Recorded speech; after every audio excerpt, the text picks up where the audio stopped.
I, 26F, am currently 7 months pregnant, and a few weeks ago we found out that we were having a little girl. My husband, 28M, and I had already decided on what to name our baby depending on the gender, and upon finding out that she was going to be a girl, we announced that we would name her Adelaide. I first heard of this name when I was a kid and thought it was beautiful, and decided that if I ever had a daughter, I would name her Adelaide. After hearing these, one of my friends, 27F, who I have been close with since we were at university, began acting distant towards us. Throughout my pregnancy, I have tried to be sensitive to her feelings, as I knew it was a sore point for her. 2 years ago, she tragically lost her baby girl to a stillbirth. I can't even begin to imagine how heartbreaking this must have been for her, and I made sure I supported her through this devastating loss.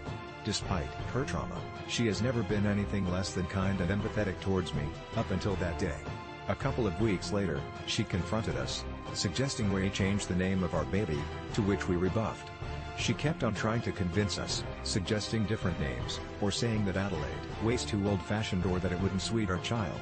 We kept on denying to change her name, until eventually my friend started crying and revealed that Adelaide was the name she'd chosen for her stillborn baby.